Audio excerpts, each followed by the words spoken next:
Hello guys, welcome back to white board. तो आज हम सॉल्व करेंगे क्लास 10 के एक्सरसाइज 8.2 के क्वेश्चन नंबर 4 को। State whether the following are true और फॉल्स, जस्टिफाई योर आंसर।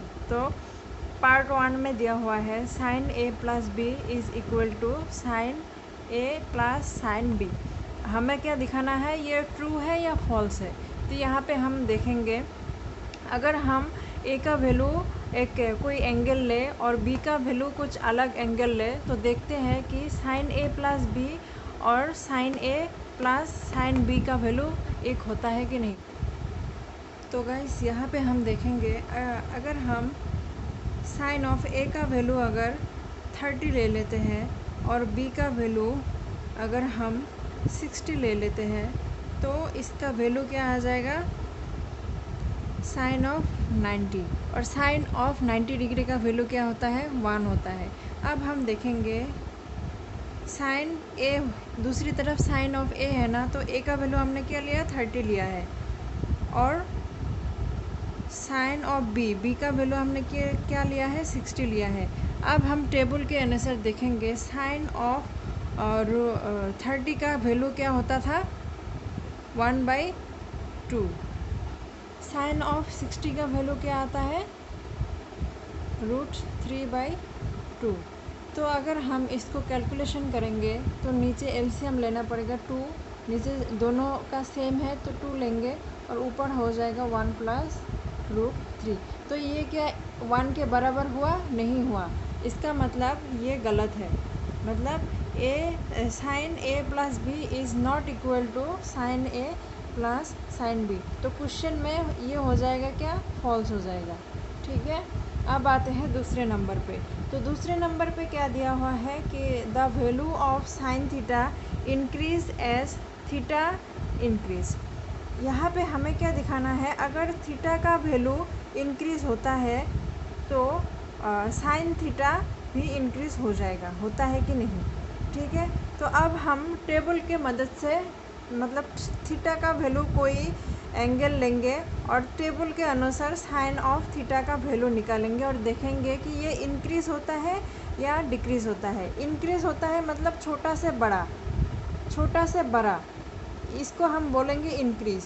और डिक्रीज़ का बोलेंगे कि अगर एक तरफ बड़ा है, अगर डिक्रीज़ हो रहा है, छोटा हो रहा है, तो यहाँ पे बड़ा है, यहाँ जाके छोटा हो गया है ना, तो इसको हम बोलेंगे कि इस तरफ जाएगा तो ये डिक्रीज़ हो जाएगा।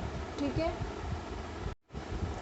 तो यहाँ पे हम लेंगे थीटा का वैल्यू। अगर हमने साइन ऑफ थीटा का वैल्यू अगर हमने 0 ले लिया है, ठीक है, तो 0 ले लिया है, इसका वैल्यू भी हो जाएगा 0। अगर हमने साइन ऑफ थीटा का वैल्यू 30 ले लेते हैं, तो 30 ले लेंगे तो हो जाएगा क्या, 1/2 हो जाएगा, है ना। तो ये जो थीटा का वैल्यू है ये इंक्रीज़ हो रहा है, छोटा हो रहा है, छोटे से सबसे छोटा लिया है, उसके बाद हमने थोड़ा बड़ा लिया है ये जो एंगल।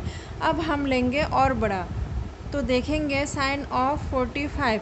तो साइन ऑफ 45 डिग्री का वैल्यू क्या होता है, 1/√2 होता है ना। तो यहाँ पे हम देख सकते हैं कि 0 से 1/2 बड़ा है, हाँ। और उसके बाद हम देखेंगे कि ये भी और बड़ा है, नीचे का जितना छोटा होगा इसका कैलकुलेशन उतना बड़ा होगा। मतलब ऊपर 1 है, नीचे √2 है, 2 से √2 छोटा है, तो नीचे वाला पार्ट जो है यहाँ का छोटा है, तो ये बड़ा हो जाएगा, है ना। तो 1/2 से 1/√2 बड़ा है। ठीक है, तो यहाँ पे हम देख सकते हैं, अगर हमने थीटा का वैल्यू इंक्रीज़ किया है तो साइन ऑफ जो थीटा है वो भी इंक्रीज़ हो जाता है। तो ये वाला दूसरा वाला जो क्वेश्चन है, ये इसका आंसर मतलब ये ट्रू हो जाएगा। ठीक है, अब हम आते हैं थर्ड वाले नंबर पे, the value of cos theta increase as theta increase. यहाँ पे भी सेम है। उस तो पहले हम लेते हैं कॉस ऑफ 0 डिग्री। अगर हम कॉस ऑफ 0 डिग्री का करेंगे तो ये हो जाएगा 1। ठीक है, और उसके बाद हम लेंगे कॉस ऑफ 30 डिग्री। तो कॉस ऑफ 30 डिग्री का वैल्यू क्या होता है, √3/2। उसके बाद हम लेंगे कॉस ऑफ 45 डिग्री। तो 45 डिग्री का वैल्यू होता है 1/√2। यहाँ पे हम देख सकते हैं 1 है, 0 के लिए हमें मिला 1 और 30 के लिए हमें मिला √3/2 जो कि 1 से छोटा है। √3/2 अगर आप कैलकुलेशन करेंगे तो 1 से क्या हो जाएगा, छोटा हो जाएगा, 1 हो जाएगा बड़ा, ठीक है।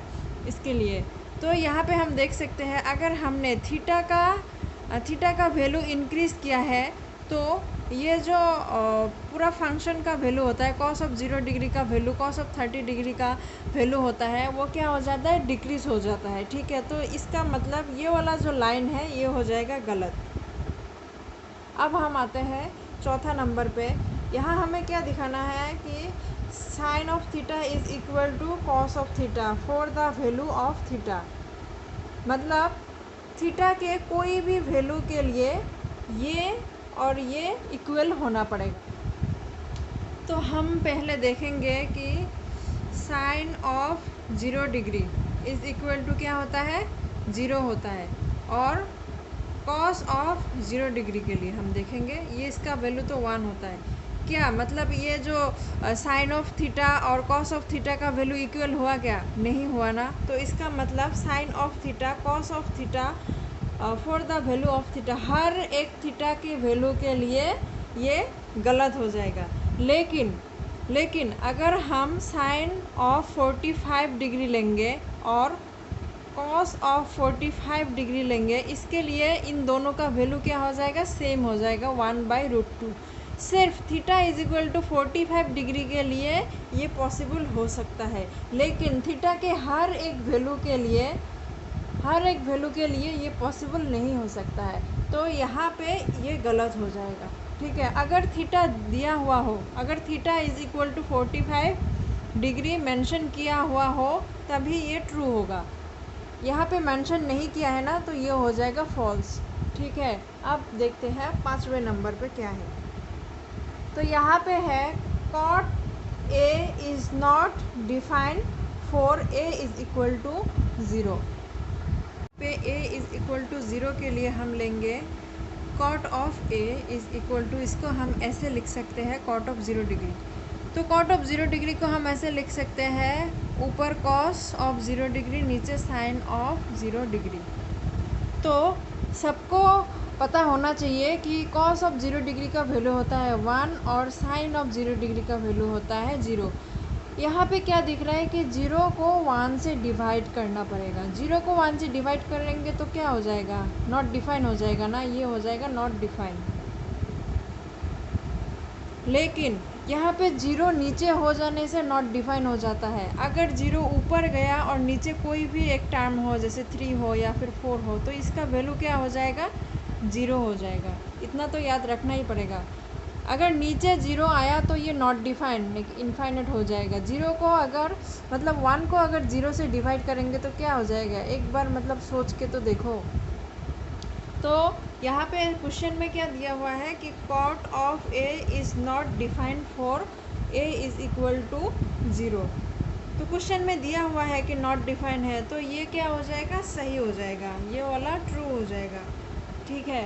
तो गाइज़ अगर आपको ये वीडियो पसंद आ गया है तो प्लीज़ लाइक कीजिएगा और आगे की वीडियो के लिए चैनल को सब्सक्राइब ज़रूर कीजिएगा। वीडियो को एंड तक देखने के लिए थैंक यू सो मच।